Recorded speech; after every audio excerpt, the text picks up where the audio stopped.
জনাব তারেক রহমানকে ভারত এত সহজেই হাত করতে পারবে না, কারণ 21শে আগস্ট জনাব তারেক রহমানকে ভারতের মধ্যে আমন্ত্রণ জানিয়েছিল নরেন্দ্র মোদী সরকার। কিন্তু জনাব তারেক রহমান ভারতকে কিছু কঠিন শর্ত তুলে দিয়েছে। ওই শর্তগুলো যদি ভারত না মানে তাহলে কখনোই জনাব তারেক রহমান ভারতের মাটিতে যাবে না। আসসালামু আলাইকুম ভিউয়ার্স, দেশ ও দেশের বাহির থেকে যারা আমার ভিডিওটি প্লে করেছেন জানাচ্ছি আন্তরিক শুভেচ্ছা ও অভিনন্দন। আশা করি সবাই ভালো আছেন, সুস্থ আছেন, আলহামদুলিল্লাহ। তো ভিউয়ার্স, ভারতীয় রয়ের প্রধান ও হাইকমিশনার বাংলাদেশে এসে বিএনপি সরকার তারেক রহমানের সঙ্গে গোপন বৈঠক করেছেন। সেই বৈঠকের পর থেকেই তারেক রহমানের ভারত সফর নিয়ে কিন্তু নানাবিধ জল্পনা চলছে। কখনো তারেক রহমান শর্ত সাপেক্ষে যেতে চাচ্ছেন, আবার কখনো তা প্রত্যাখ্যান করে দিচ্ছেন। এদিকে গোপন তথ্য সূত্রে জানা যাচ্ছে যে তারেক রহমান ভারতে গেলে বড় ধরনের এক বিপদের সম্মুখীন তিনি হতে পারেন। এমনকি গণহত্যা ও জুলাই রেভলিউশনের কারণে তাকে গ্রেফতারও করতে পারে বা তার সর্বশেষ সেখানে মৃত্যু হওয়ার সম্ভাবনা রয়েছে বলে ধারণা করছেন রাজনীতিবিদরা। আর ঠিক সেই ভয়েই কি তারেক রহমান ভারত থেকে পিছু হটেছে?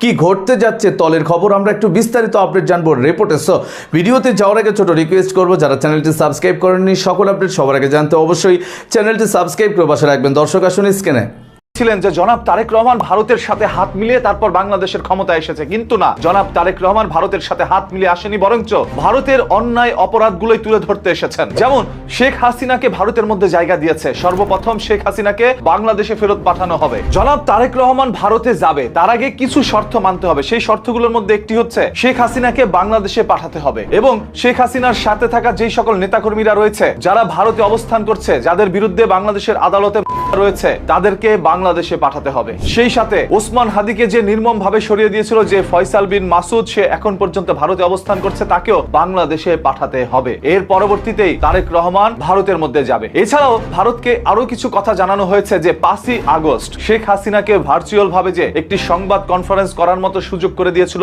ভারতের সরকার। এটা দেখে জনাব তারেক রহমানের কাছে মনে হয়েছে তার জন্য ভারত এখন সেফ জোন নয়, ওইখানে গেলে তার কোনো বিপদ হতে পারে। তবে এই বিষয়ে নরেন্দ্র মোদী সরকার বলছে শেখ হাসিনার এই কনফারেন্সটি করার জন্য আমরা কোনো ধরনের সুযোগ করে দেইনি, বরঞ্চ আমরা তার সেই কনফারেন্সের বিরোধিতা করছি। মানে যেন ভারত এখন হঠাৎ করে বিএনপির সাথে হাত মিলাতে চাচ্ছে। বিএনপির সাথে হাত মেলানোর জন্য হয়তোবা শেখ হাসিনাকে এই দেশের মধ্যে পাঠাতেও পারে। এই যে বারবার বলে না ডিসেম্বর মাসে আমি ফিরে আসছি, হয়তোবা ভারতই চাপ দিচ্ছে ডিসেম্বর মাসের মধ্যে তাকে এই বাংলাদেশের মাটিতে আসার জন্য। সেই চাপে পরেই হয়তোবা শেখ হাসিনা এই ডিসেম্বর মাসে বাংলাদেশে আসবে, এটা মোটামুটি নিশ্চিত হওয়া যায় আজকের এই সকল খবরগুলো দেখলে। গতকাল রাত থেকে যখন আমি এমন একটি খবর পেলাম যে জনাব তারেক রহমান ভারতের প্রস্তাবকে একরকম নাকচ করে দিয়েছে, সরাসরি তো করা যায় না, তাই কিছু শর্ত দিয়ে দিয়েছে। যেই শর্তগুলো আবার ভারতের গণমাধ্যমগুলো বলছে এটা ভারতের জন্য কঠিন শর্ত, যেটা এত দ্রুত মানা ভারতের পক্ষে সম্ভব নয়। তাই হয়তোবা জনাব তারেক রহমান এত দ্রুতই ভারতের মাটিতে যাচ্ছে না। যেখানে শেখ হাসিনা রয়েছে, আওয়ামী লীগ রয়েছে, সেখানে বিএনপি সরকার তো যেতে পারে না। আর ভারত এখন পর্যন্ত যাদের বিরুদ্ধে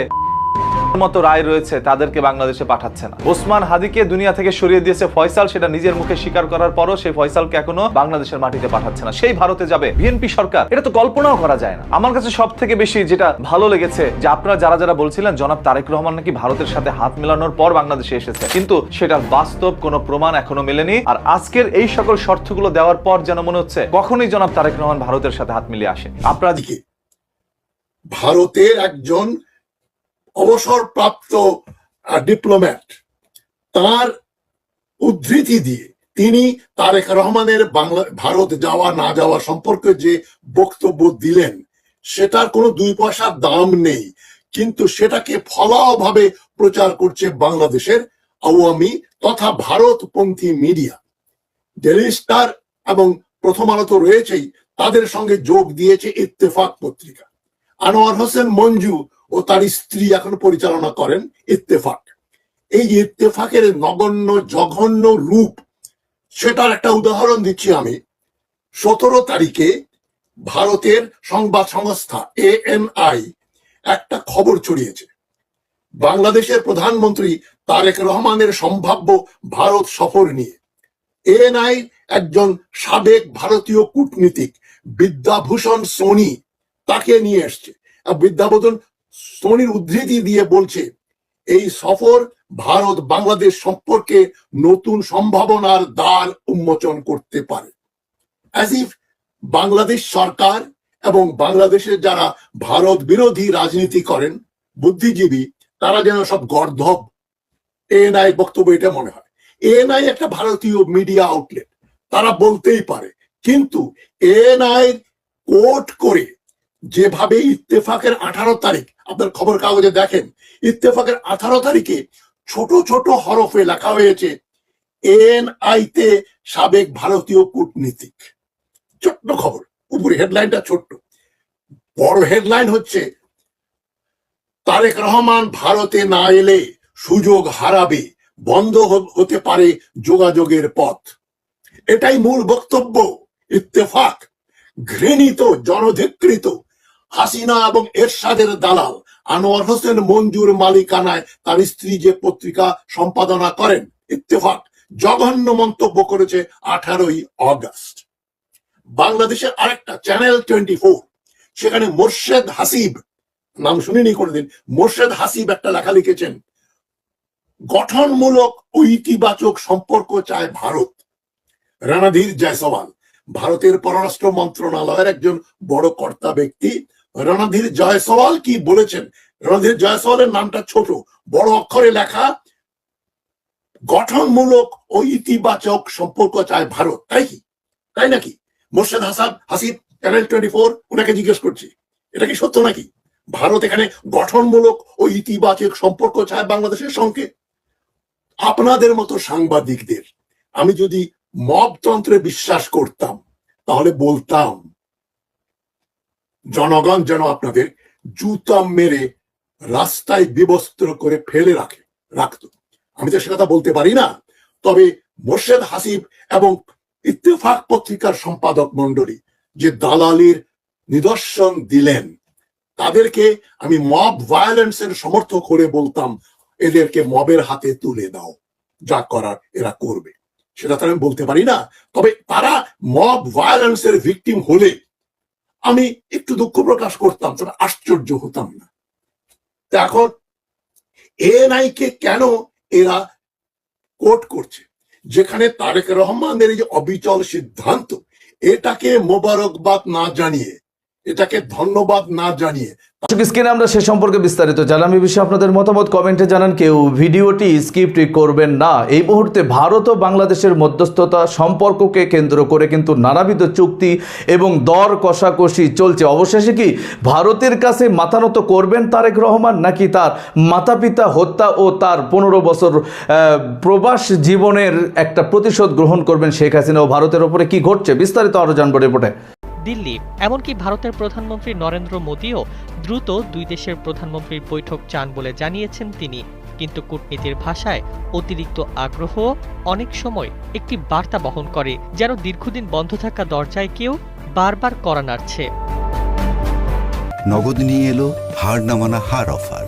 সর্বনিম্ন 10,000 টাকা রেমিটেন্স নগদে পাঠালে থাকছে স্বর্ণের হার জেতার সুযোগ।